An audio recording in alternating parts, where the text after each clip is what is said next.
The dust on Kepler 442b had not been disturbed for thousands of years. Captain J1 stepped carefully across the ancient surface, his boots leaving the first fresh prints in an age. Behind him, his team followed in silence. The dead world held secrets, and today, they would finally uncover them. J1 led a mixed crew. There was Hana, a linguist who could read languages that had been extinct for millennia. Taemin, their engineer, carried equipment that beeped and hummed as it scanned the ground. The rest of the team was not human. There was Vrex, an insectoid Vryn, whose multiple eyes never stopped moving. Beside him walked Clarity, a being made of living crystal from the Lumini species. The last member was Bo, an aquatic Nethros, who moved in a suit filled with water. They had been digging for 3 weeks.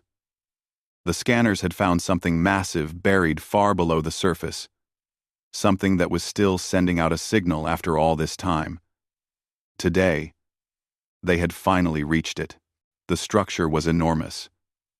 Black metal that did not rust or decay stretched out before them like a sleeping giant. Symbols covered every surface, glowing faintly with residual power. Hana approached the nearest wall and placed her hand against it. The symbols pulsed, brighter, at her touch. "It's a data repository," she said quietly. "A warning beacon. It has been broadcasting for over 50,000 years. Jaewon felt a chill run down his spine. "What is it warning about?" Hana worked in silence for several minutes, her fingers dancing across her portable terminal as she connected it to the ancient system. The symbols began to translate on her screen. She read them once. Then, twice. Her face went pale. "Captain," she whispered. "You need to see this." The team gathered around her terminal. The message was written in Proto-Galactic, one of the oldest languages known to exist in the universe. But the words were clear and terrible. Quarantine planet SOL-3, species, human, status, sleeping, warning, do not wake. Nobody spoke. The humans in the group stared at the screen in confusion and growing fear. Sol 3 was Earth, their homeworld. But Earth was not sleeping. Earth had been silent for 200 years, yes, but sleeping? What did that mean? "There must be more," J1 said. "Keep digging." They did. And what they found made everything worse. The repository contained thousands of messages, all in different languages. Hana recognized some of them. Ancient Vryn script. Old Lumini crystalline patterns. Long-dead civilizations that had vanished before humanity ever reached the stars. Every single message said the same thing in different words. Never wake them. Never return to Earth. The humans went to sleep. Let them stay that way. Taemin found a data core that was still functional. When he activated it, a holographic display burst to life. It showed a map of the galaxy. Earth was at the center, surrounded by red warning symbols. Hundreds of them. Thousands of them. Every single symbol was a warning beacon, just like this one. Someone spent incredible resources to build all of this. Bo gurgled through his water suit. Who would do such a thing? Hana pulled up another file. This one had a signature attached. Her hands shook as she read it. "It was us," she said. "Humanity's colonies. We built these warnings. We told the galaxy to stay away from Earth." Vrex's mandibles clicked nervously. "But why? What happened on your homeworld?" None of the humans had an answer. Earth had gone silent 2 centuries ago. The colonies had lost contact suddenly and completely. No ships from Earth. No messages. Nothing. The colonies had sent expeditions to investigate, but none ever returned. After 50 years of silence, the colonies had declared Earth a restricted zone. But nobody knew why. "There is more data here," Hana said.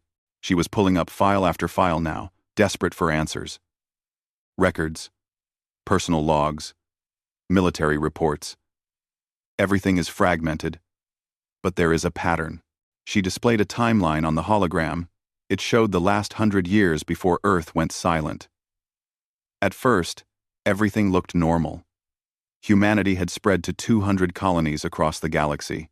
They were at peace with other species. Trade was flourishing. Earth was the cultural and political heart of human civilization. Then, 50 years before the silence, something changed. There was a scientific breakthrough, something to do with consciousness enhancement, neural modification. The records were unclear, but the technology spread across Earth rapidly. Billions of people enhanced themselves. That is when the messages changed, Hannah said. She pulled up communications from that time period. The colonies started receiving strange reports from Earth. People were changing, becoming different. Different how? J1 asked. The records do not say clearly, but there was fear.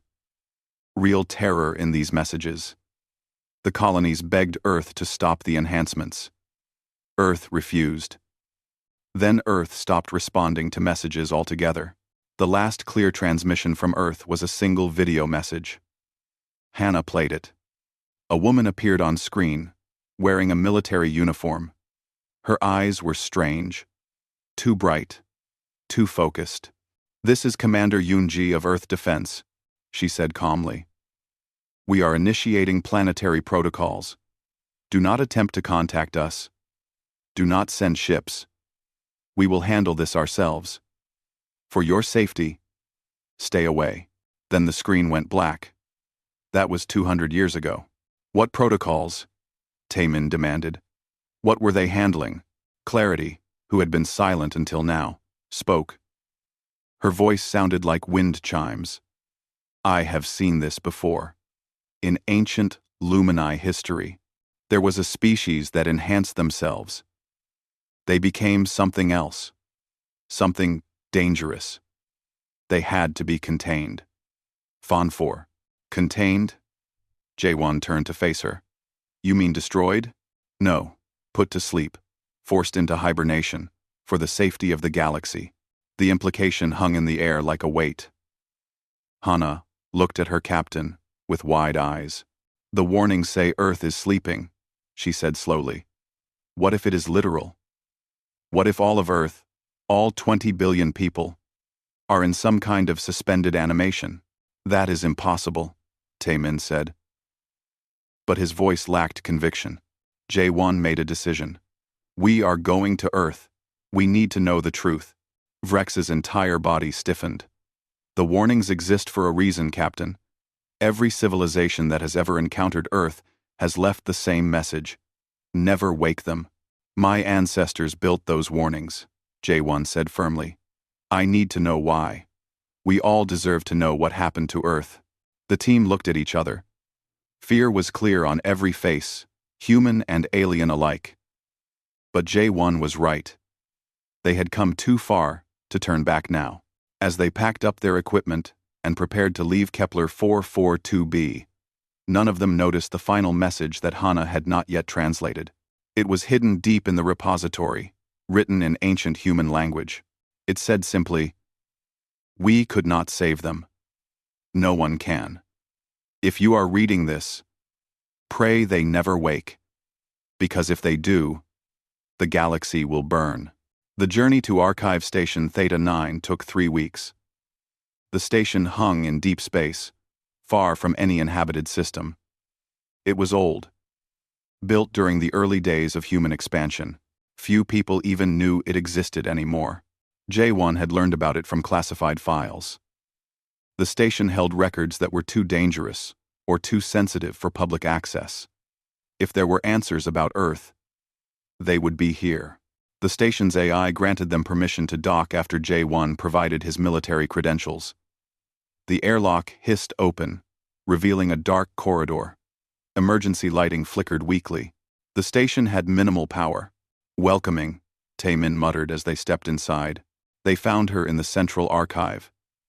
Dr. Hyun was ancient, well past 100 years old. She sat surrounded by data screens, each one displaying fragments of information. Her eyes were tired but sharp. "I wondered when someone would come," she said without looking up. Took you long enough? You know why we are here? J1 asked. Everyone who comes here wants the same thing. The truth about Earth. The lost years. She finally turned to face them. But are you sure you want to know? Some truths are better left buried. We need to know, Hana said firmly. Dr. Hyun studied them for a long moment. Then she nodded. Very well. Sit down. This will take time. She began pulling up files, organizing them on the main display. A timeline appeared, showing Earth's last 100 years before the silence. Earth was beautiful once, Hyun said softly. A center of art, science, philosophy. Humanity had finally grown beyond its violent past. We were at peace. We thought we had evolved beyond our primitive instincts. The display showed images of Earth from that time. Gleaming cities, orbital stations, millions of ships coming and going. It looked like paradise. Then came the breakthrough, Hyun continued. Dr. Nam discovered a way to activate dormant regions of the human brain. Regions that had been shut down during our evolution. He called it consciousness enhancement. You could Nam of we conceive. You conceive, Taemin leaned forward. What did it do? It made people sharper, faster. Their thinking became clearer. Reaction times improved. Pattern recognition became almost supernatural. The first volunteers reported feeling more alive than ever before. Hana frowned. That sounds beneficial.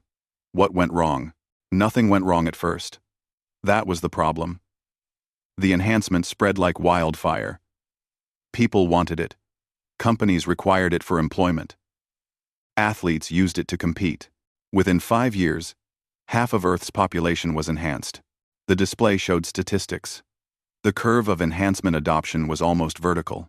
Then people started noticing changes. Enhanced humans became restless, aggressive, not in obvious ways. They were not violent, but they were hungry, ambitious, driven by something primal. Hyun pulled up personal logs. J1 read through them. Reports from ordinary people describing their enhanced neighbors. The way they moved. The way they looked at unenhanced humans. Like predators watching prey. Enhanced humans still loved their families, Hyun said. They were not monsters. But something fundamental had changed. The enhancement had not made them smarter. It had awakened something ancient. Something that civilization had buried for thousands of years. What? Vrex asked, his voice tense. The predator. The apex hunter. Humans evolved as persistence predators. We hunted by chasing prey until it collapsed from exhaustion. We survived by being more ruthless than anything else on our planet. Civilization taught us to suppress those instincts. The enhancement removed that suppression. The display showed footage now. Enhanced humans moving through crowds. Their movements were too smooth, too efficient. Regular humans unconsciously moved away from them. Fear responses activating at a level below conscious thought. Within 10 years, 90% of Earth was enhanced. The planet changed. Conflicts became more intense. Competition was fierce. Enhanced humans organized themselves with terrifying efficiency. They were not fighting. They were cooperating, but only with each other. What about the unenhanced? Hana asked quietly. Hyun's face darkened. They were tolerated. Barely. Enhanced humans did not hurt them, but they saw them as lesser. As prey that happened to share their genes. The pressure to enhance became unbearable. Within 15 years, 98% of Earth was enhanced. Then came the expansion, she continued. Enhanced humans looked to the stars. They wanted to spread, to grow. The colonies panicked. We had seen what Earth had become. We knew what would happen if they came. Jaewon felt sick. They would have enhanced everyone, turned every human into what they were. Yes, but it was worse than that. Enhanced humans saw unenhanced humans and aliens the same way, as prey, as resources. They were not evil. They were honest about what humans truly are when you strip away civilization and morality. The display showed military reports now. Earth's fleets were mobilizing. Ships were moving toward the colonies. Not to trade, to conquer. That is when your ancestor made his choice, Hyun said, looking at Jae-won. Commander Dong-jun commanded the colonial fleet. He had to decide whether to fight Earth or find another solution. A video began playing.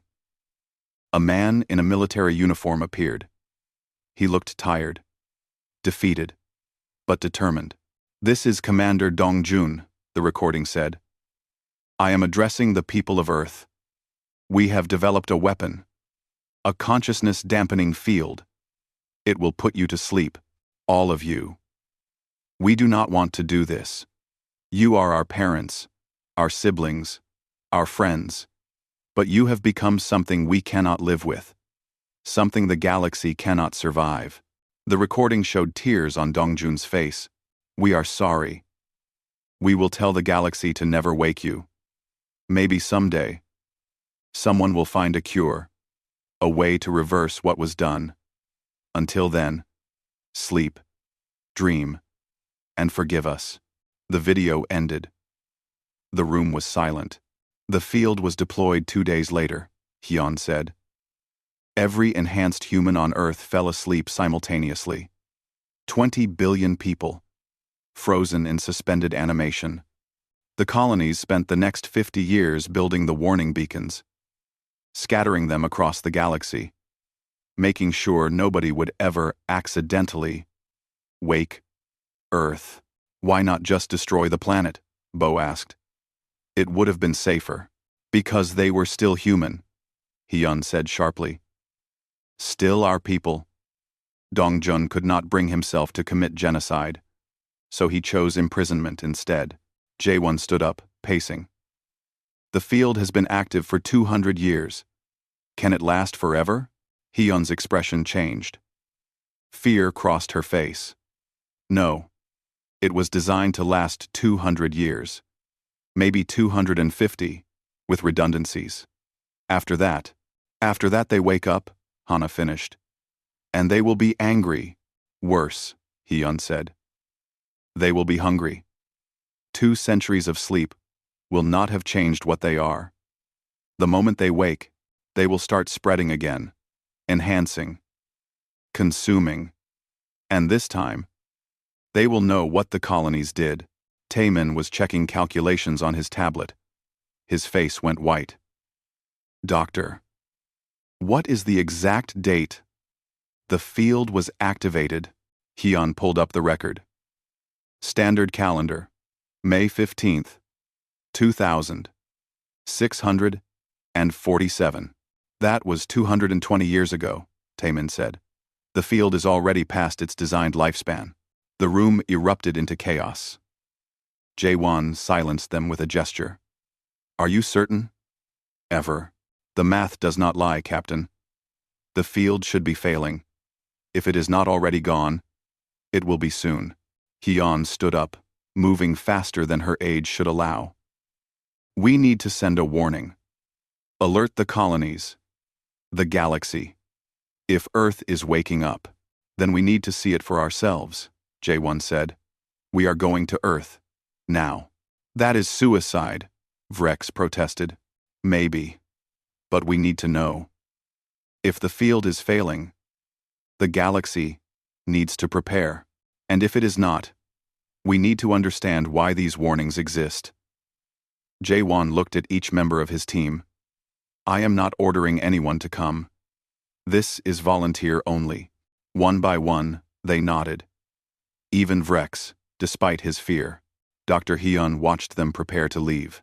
As they reached the airlock, she called out, "Captain, your ancestor left one more message.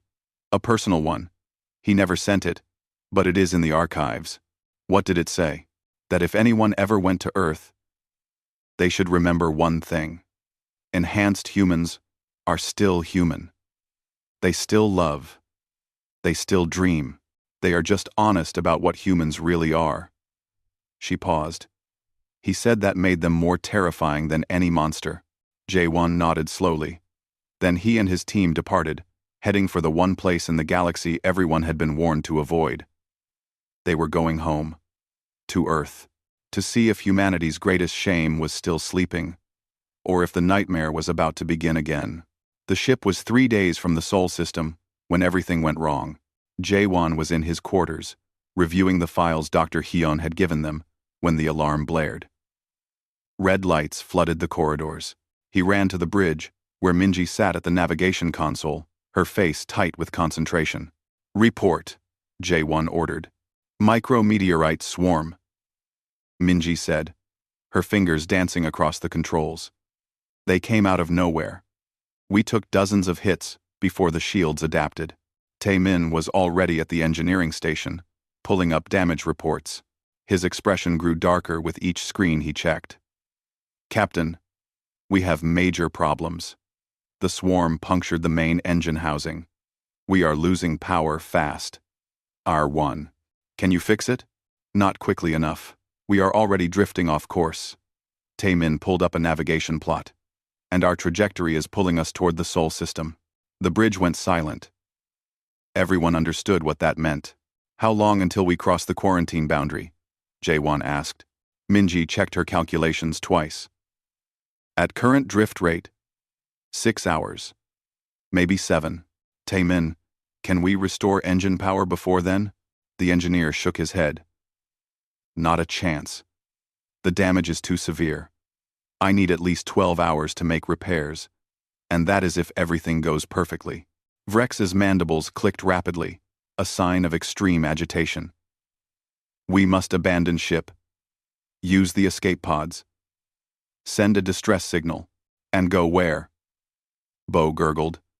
"We are in deep space. The nearest colony is 2 weeks away, even at full speed. Our pods would run out of life support long before rescue arrived." "Better than crossing into the quarantine zone," Vrex insisted. The warnings were clear. "Do not approach Earth." J1 looked at the navigation display. The quarantine boundary was marked in red. Beyond it was the Sol system. Earth. His hands gripped the armrests of his chair. They had come looking for answers. Now they were being pulled toward them whether they wanted to or not. "We do not abandon ship," he said firmly. "Tae-min, focus on slowing our drift. Even a little bit might give us more time. Minji, calculate the safest approach vector. If we are going in..." The next hours were tense. Tae-min worked miracles in engineering, managing to restore minimal thruster control. It was not enough to stop them, but he slowed their approach. Minji plotted a course that would take them past the outer planets first, buying them more time. Then they crossed the boundary. Nothing happened at first. The ship drifted past the invisible line that marked the quarantine zone. J1 had half-expected alarms or weapons fire. Instead, there was only silence. "Scanning for defense systems," Hana reported from the sensor station. "I am picking up something. Multiple satellites. Very old. They are activating." "Weapons?" J1 asked tensely. "No." "Transmitters. They are broadcasting something." The main screen flickered to life. A face appeared. A man in an old military uniform. J1 recognized him instantly from the archives. Commander Dong-jun. His own ancestor. But this was not a recording. The image tracked their ship, the eyes following their movement through space. "This is a conditional message," Dong-jun's voice said. "If you are seeing this, you have crossed the quarantine boundary. You must turn back immediately." "It is an AI," Hana said, "programmed to respond to ships entering the system." The AI continued speaking, Dong-jun's face showing deep sadness. "I do not know who you are or why you have come, but you must leave. What sleeps here cannot be reasoned with. We were their children, and we could not save them. No one can." The image leaned forward, as if looking directly at J1. "If you are human, know this. They are your ancestors, your family. But they are not the people you remember from stories. The enhancement changed them into something honest and terrible. They are what we all could become if we strip away everything civilization taught us. If you are not human, then understand this. If they wake, they will see you as prey. Not with hatred, not with anger, but with the simple honesty of a predator viewing food. They will hunt you efficiently and without mercy. The AI's voice dropped to almost a whisper. Turn back, please. I am begging you. The field will not hold forever, but every year it does is a blessing. Do not be the one to disturb it. The transmission ended. The bridge was silent. Multiple satellites are tracking us, Hana reported. Hundreds of them, all broadcasting the same warning in different languages. Some are not human-made, Clarity observed, her crystalline form pulsing with agitation. I recognize Lumini technology. Vrin design patterns. These satellites were built by every species in the galaxy. They all agreed. Earth must stay asleep, Vrex said quietly. Every civilization united in one goal. To keep humanity contained. Iman. Vrex.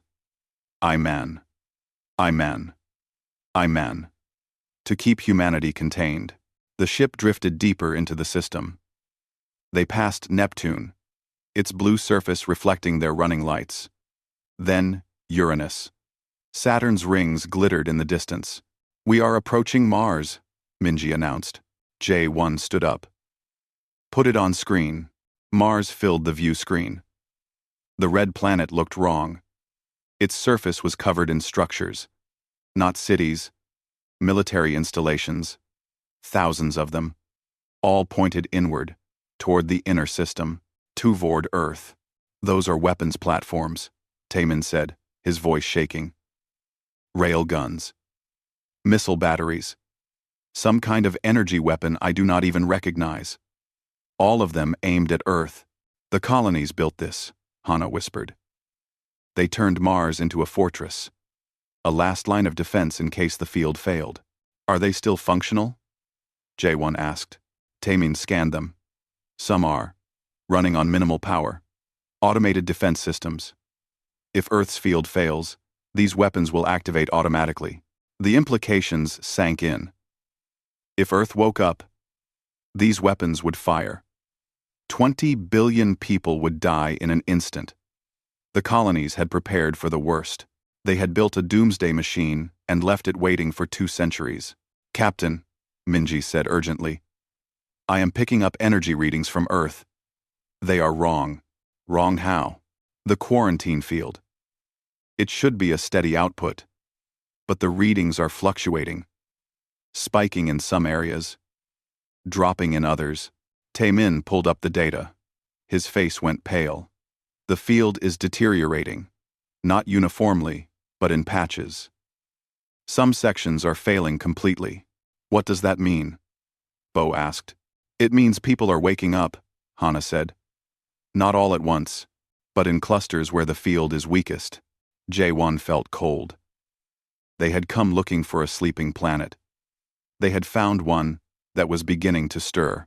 Captain, we have a new problem, Minji said. The drift is pulling us toward Luna, Earth's moon. I cannot avoid it. We are going to crash. How long? 30 minutes. Maybe less. Everyone to crash stations. Taemin, get us down in one piece if you can. The next half hour was chaos. Taemin fired every thruster the ship had, trying to control their descent. Minji guided them toward an old colony base on Luna's surface, abandoned for 200 years but still intact. They hit hard. The ship skidded across the lunar surface, tearing through ancient structures. Alarms screamed. Metal groaned. Then, finally, they stopped. Jaewon pulled himself out of his chair. Damage report. We are alive, Taemin said. But the ship is done. Main engines are destroyed. Life support is failing. We have maybe 72 hours of air. The old base, Jaewon asked, might have working systems. It is our only option.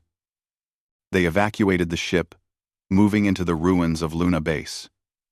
The facility had been sealed when Earth went silent. Everything was coated in dust, but the main systems still functioned. Taemin managed to restore power and life support. Jae-won stood in the base's observation dome, looking down at Earth. The planet hung in the sky, blue and white and beautiful. Peaceful. But he knew better now. "Captain," Hana called from the communications room. "You need to hear this." He found her at an old console, headphones pressed to her ears. Her face was white. "What is it?" "I am picking up transmissions from Earth. Radio waves. Digital signals. People are talking down there. That is impossible. They should all be asleep." They were. But they are waking up. "Listen." She handed him the headphones. At first, he heard only static. Then voices emerged.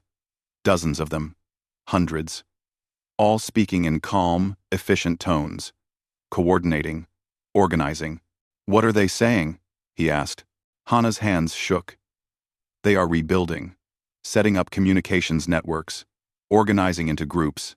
Captain, they have been awake for less than 6 hours, and they are already acting like a unified civilization. That is the enhancement," Clarity said. "Perfect cooperation. Perfect efficiency." Then a new voice cut through the others, clear and direct, addressed specifically to Luna. "This is Commander Yoonji of Earth. We know you are there. We have been watching your ship since you entered the system. Do not be afraid. We only want to talk." Jae-won and Hana stared at each other. Earth knew they were here, and Earth wanted to make contact. The question was, should they answer? Jae-won stared at the communications console. Commander Eunji's message played on repeat.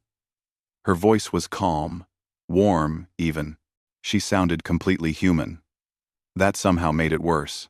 "Do we respond?" Hana asked quietly. Before Jae-won could answer, Vrek spoke up. "Absolutely not. We maintain radio silence. Any contact risks giving them information they could use." "Use for what?" Taemin asked. "The harm is that enhanced humans are manipulators," Vrek said, his mandibles clicking sharply. "They will say whatever we want to hear. Make promises they have no intention of keeping. It is what predators do." Bo rippled in his water suit. "Vrex is right. My people have stories of creatures that lure prey with pleasant sounds. This feels the same. Fiver. Vrekid. Vrakid." Jae-won understood their fear. But they were stranded on Luna, with limited supplies, and no way to escape. If Earth was truly hostile, they were already dead. Talking changed nothing. "We respond," he said. "But carefully. Hana, open a channel. Audio only." Hana's fingers moved across the controls. A light blinked green. They were transmitting. "This is Captain Jae-won of the research vessel Star Runner. We mean no harm. Our ship was damaged, and we crashed on Luna." There was a pause. Then Yoonji's voice came back, and this time it was live. Real. "Captain Jae-won, it is good to hear your voice. We have been alone for so long. You cannot imagine what it means to speak with someone from outside." Her words sounded sincere. But Jae-won had read the files. He knew what enhanced humans were capable of. "How many of you are awake?" he asked. "Currently, about 3 million. The field is failing in sections across the planet. More wake every hour. We estimate full planetary awakening within 72 hours. 3 million. And growing." Jae-won exchanged glances with his team. This was worse than they thought. "What do you want, Commander?" "The same thing you do, Captain. To understand what happened. To find a way forward. We have been reviewing records from before the sleep. We know what we became. What we are." A pause. "We know why your ancestors feared us. And do you still intend to spread the enhancement? To expand beyond Earth?" The silence lasted longer this time. When Yunji spoke again, her voice was thoughtful. That is a complicated question. The enhancement is part of us now. We cannot remove it, but we have had 200 years to think while sleeping. Dreams, Captain. Long, strange dreams. Some of us have changed our perspectives. Some, Hana interjected. Not all? Honesty is what the enhancement gave us. So I will be honest. Some of us still feel the hunger, the need to expand, to optimize, to bring others into our way of being, but others have learned to question those impulses. We are not a hive mind. We can disagree. Ye Wan felt a chill. Disagreement among enhanced humans could be as dangerous as unity. What happens when you disagree? We debate. We persuade. We never fight each other, if that is what you fear. Enhanced humans do not harm enhanced humans. But we do compete for resources and influence. Taemin was monitoring Earth's energy signatures. He showed Jae-won a tablet displaying real-time data. Power was spiking across the planet. Old facilities were coming online. Manufacturing centers. Communications arrays. In just hours, Earth was rebuilding itself. You are working very quickly down there, Jae-won observed. We are efficient. The enhancement makes cooperation effortless. We think faster, work better together. A task that would take your colonies months takes us days. It was not a boast, just a statement of fact. That made it more frightening. Over the next hours, Jae-won's team monitored Earth obsessively. Hana intercepted thousands of communications. What she found was disturbing. They are not confused, she reported. Not disoriented. People who have been asleep for 2 centuries are waking up and immediately resuming their lives. They remember everything. They know exactly what they are and what happened. That is not natural, Clarity observed. Sleep should cause confusion, disorientation. They are acting like they never stopped, because their minds work differently, Hana said. Enhanced cognition means perfect memory, perfect recall. To them, the 200 years might as well be yesterday. Jae-won watched Earth through the observation dome.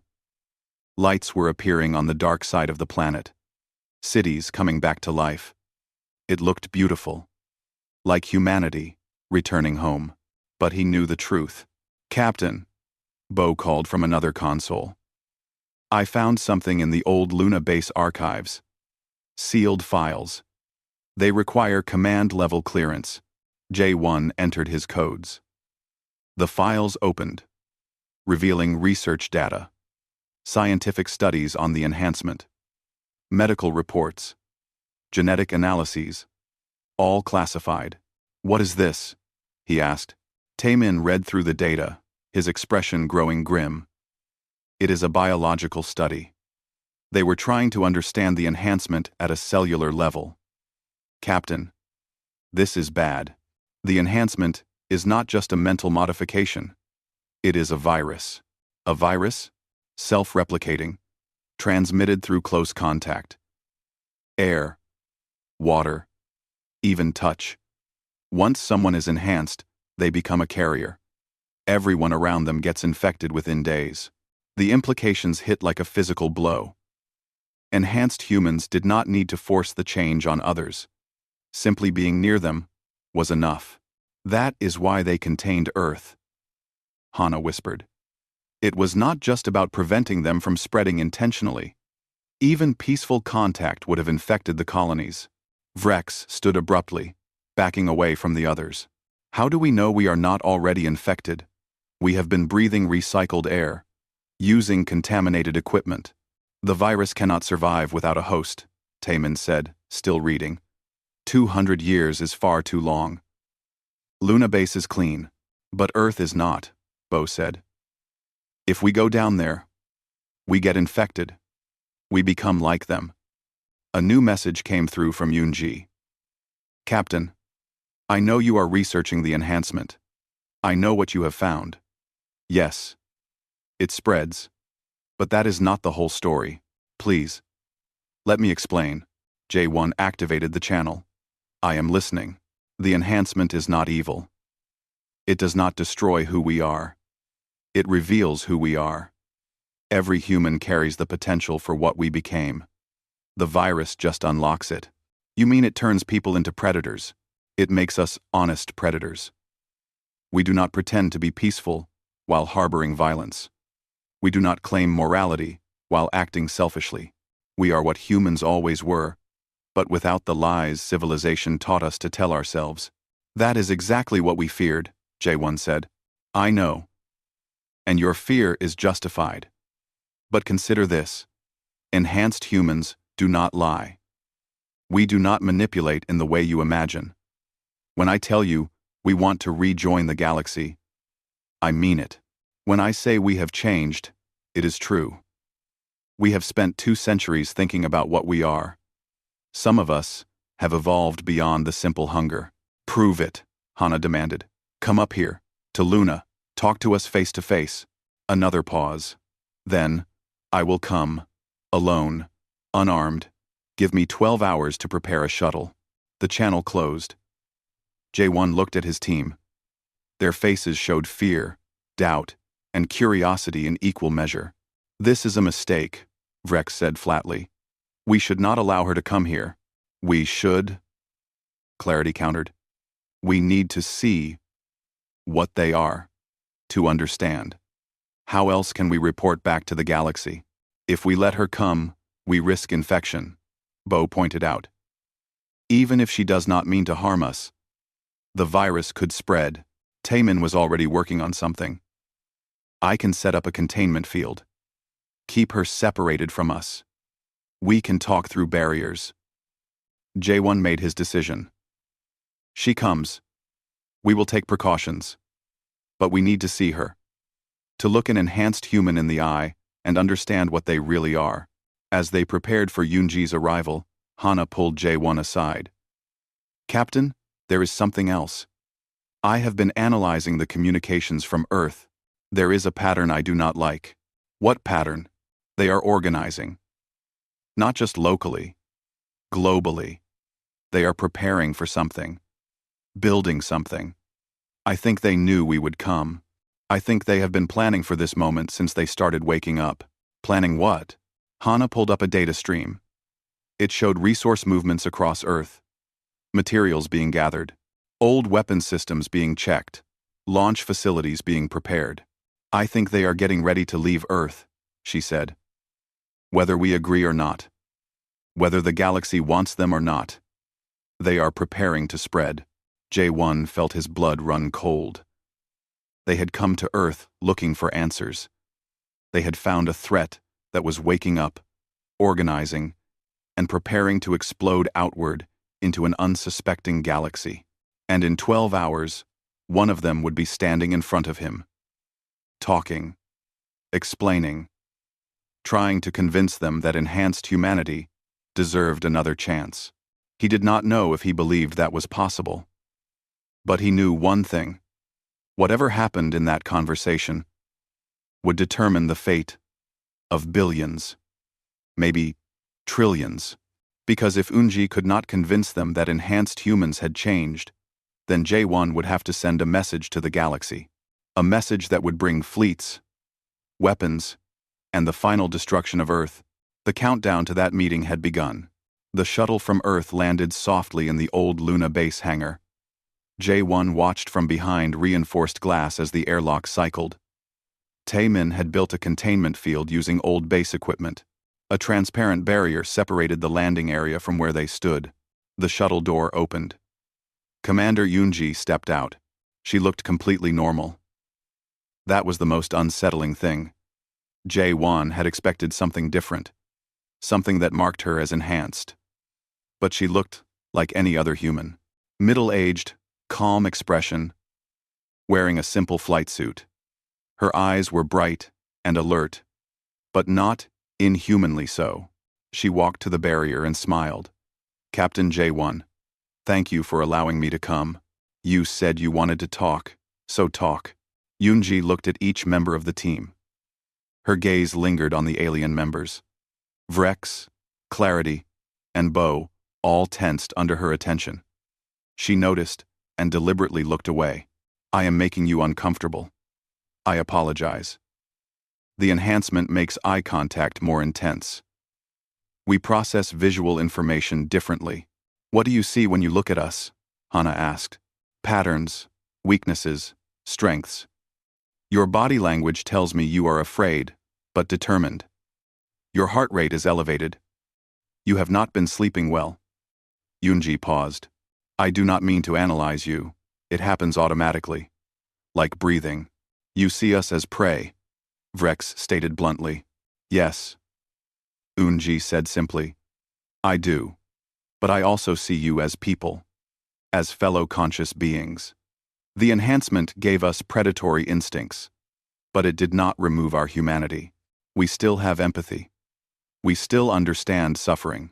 But you act on the predatory instincts, J1 said. Sometimes, when we must, but not always, we have control. It is difficult, especially when dealing with unenhanced beings. The instinct is always there. Whispering, but we can resist it. She moved closer to the barrier. May I show you something? I will need to access your computer systems. Taemin set up a secure connection. Yunji transferred files through the barrier. They appeared on the main screen. This is what Earth looks like now, she said. The images showed cities being rebuilt, farms being cultivated, infrastructure being repaired. But there was something different about it all. Everything was organized with perfect efficiency, no wasted space, no random variation. It looked like a machine had designed it. We have been awake for 36 hours, Yunji said. In that time, we have restored power to 60% of the planet, re-established global communications, begun food production. At this rate, Earth will be fully functional in 2 weeks. That is impossible, Bo said. No, just efficient. 20 billion enhanced minds working in perfect cooperation. We do not argue. We do not waste time on conflicts. We simply do what needs to be done. Hana leaned forward. What happens when Earth is fully restored? What then? That is what I came to discuss.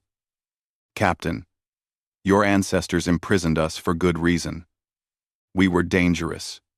We would have spread the enhancement to every human in the galaxy, to every species we encountered.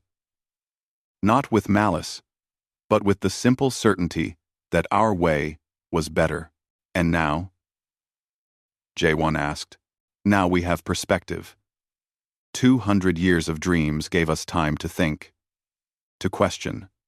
Some of us have reached a conclusion. The enhancement may be better for survival, for efficiency, for power, but it is not better for happiness, for art, for love. She pulled up more images. These showed enhanced humans creating music, paintings, sculptures, but all of it had the same quality. Perfect technique, no emotion, no soul. We can create masterpieces, Yunji said quietly. But we cannot create beauty. We understand the mathematics of music, but not the feeling. We are missing something that unenhanced humans have. We did not realize it until we lost it. You want to reverse the enhancement, Clarity said. We cannot. The virus has altered us at a genetic level. We are what we are forever. But we can choose how we act. We can choose not to spread, to contain ourselves. J1 studied her face. You are asking us to trust you, to believe that enhanced humans will voluntarily stay on Earth. J1. J1 studied her face. Not all of us will agree. Some still feel the hunger to expand, but the majority have voted. We will stay on Earth. We will rebuild our world.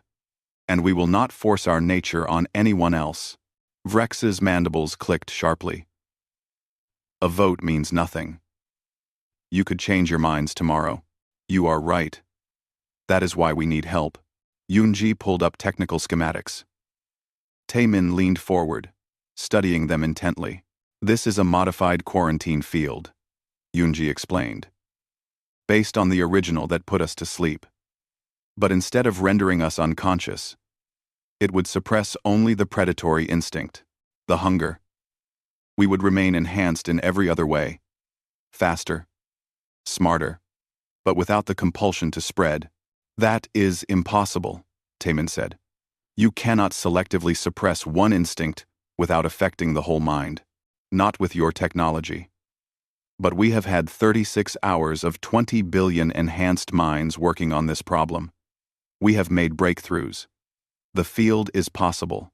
Taemin studied the schematics more carefully. His expression changed from skepticism to surprise.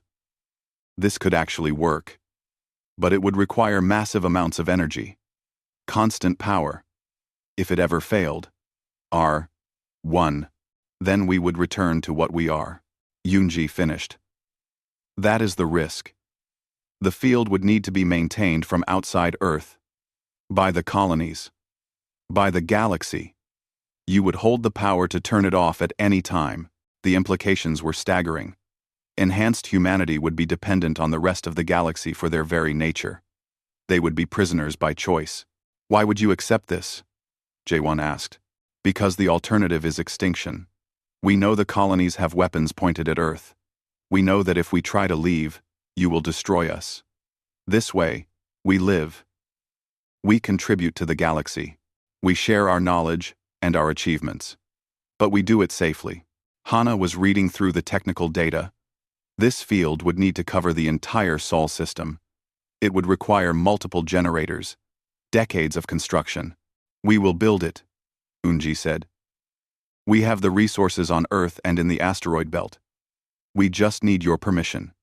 Your trust. Before anyone could respond, alarms blared. Minji rushed to a console. Captain, we have incoming ships. Multiple signatures. Military vessels. Jaewon felt his stomach drop.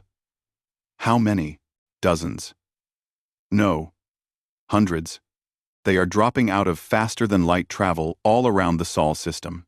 A new voice came over the communications channel. Hard. Cold. This is Admiral Kang of the Colonial Defense Fleet. We received reports that Earth is waking. We are here to ensure containment. All unauthorized vessels are ordered to evacuate the system immediately. Jaewon rushed to the communications station. Admiral, this is Captain Jaewon. I am in contact with Earth. They are not hostile. They are proposing a peaceful solution. Negative, Captain. Our orders are clear. If Earth shows signs of awakening, we are to neutralize the threat. Evacuation is mandatory. Admiral, please, give me time to explain. They have changed. They want to help. Captain, you have been exposed to enhanced humans. Your judgment is compromised. You have 6 hours to evacuate Luna. After that, we begin bombardment. The channel closed. Jaewon stared at the screen showing the fleet. Hundreds of ships, all armed, all pointed at Earth, at 20 billion sleeping people who were just beginning to wake. Yunji watched calmly through the barrier. So, the galaxy has made its choice. Not yet, Jaewon said. I will convince them. I will explain your proposal. They will not listen. They are afraid. Fear makes people do terrible things. Taemin was working frantically at his console. Captain, I have an idea. The suppression field Unji described. I can build a prototype. Not full scale, but enough to demonstrate it works. If we can prove enhanced, humans can be safely controlled. How long? Jaewon demanded. 48 hours. Maybe less if I get help. You have enhanced minds that can work faster than any normal human, Jaewon said to Unji. Can they help remotely? Yes. But you would need to allow our transmissions through the barrier. Trust us. With your technology. It was a test. Jaewon knew it. This whole situation was a test of whether humans could still trust other humans, even when they had become something else. Do it, he said. The next 30 hours were chaos. Taemin worked alongside enhanced engineers transmitting instructions from Earth. The prototype field generator took shape with impossible speed. Jae-won spent every spare moment communicating with Admiral Kang, begging for time. The Admiral was unmoved. "Captain, I cannot allow this. If the field fails, Earth becomes a threat again. Then we maintain the field forever. The colonies control it. Earth stays dependent on us. And what stops them from finding a way around it? From developing countermeasures? Enhanced humans are too intelligent, too dangerous. They are still human. They are our ancestors. They were our ancestors. Now they are something else." The deadline approached. Vrex had retreated to a corner of the base, communicating secretly with his own people. When Jae-won confronted him, he confessed, "I sent a message to the Vrin homeworld. They are sending their own fleet. The Lumini and Nethros are doing the same. If the humans will not destroy Earth, the galaxy will do it for you." Jae-won felt betrayed but understood. From the alien perspective, enhanced humanity was an existential threat. Better to eliminate them now than risk contamination later. With 6 hours remaining, the prototype field generator activated. Yoon-ji volunteered to be the test subject. She stepped into the field's range. For a moment, nothing happened. Then, her expression changed. Relaxed. The intensity in her eyes dimmed slightly. "It is working," she said softly. "I can feel the hunger fading. Not gone, but quieter. Manageable." She looked at Jae-won. "I can look at you now without seeing prey. Just a person." Taemin verified the readings. "The field is suppressing the predatory neural patterns without affecting higher cognition." "It works." Jae-won immediately transmitted the data to Admiral Kang. "We have proof. The field can contain them safely." There was a long silence. Then, "Captain, I am consulting with Fleet Command. Stand by." The remaining hours crawled past. Jae-won stood in the observation dome, watching Earth. Lights covered the planet now. 20 billion enhanced humans. Most of them still asleep, but waking rapidly. All of them depending on him to save them. Finally, Admiral Kang responded. "Captain Jae-won, Fleet Command has reviewed your data. We are willing to accept a conditional truce. Earth will be allowed to activate the suppression field. In exchange, they will remain in the Sol system. No enhanced human will ever leave. The colonies will maintain control of the field generators. Any attempt to disable or bypass the field will result in immediate destruction of Earth." "They will accept," Jae-won said, looking at Yoon-ji. She nodded. "We will accept. We would rather live as prisoners than die as threats." The deal was made. Over the following weeks, enhanced humans built the field generators with stunning speed. They covered the entire Sol system with a network of devices that kept their predatory nature suppressed. The galaxy watched nervously but held its fire. Jae-won stood on Luna one final time before departure. Eun-ji came to say goodbye. "Thank you," she said. "You gave us a chance when no one else would." "I gave you a cage," Jae-won said. "Do not thank me for that. A cage is better than death. And we chose this cage ourselves. That makes it bearable." She looked down at Earth. "We will build a civilization here, different from what we would have spread across the galaxy, but still ours. We will create. We will think. We will live. And maybe someday, we will find a way to truly reverse what was done to us. And, if you do not, then we will remain here. Honest about what we are. Neither monsters nor victims. Just humans who saw the truth of their nature and chose to contain it." Jae-won left the Sol system with his team. Behind them, Earth glowed with activity. 20 billion enhanced humans, awake and building, held in check by a field their own people had designed. The warnings updated across the galaxy. New beacons were placed. The message changed from, "Never wake them," to, "They are awake, but contained." And humanity, both enhanced and normal, learned to live with the knowledge that civilization was always just a thin barrier between peace and predation. That honesty about human nature was both enlightening and terrifying. Earth remained a monument to what humans could become, and a reminder of why they chose not to.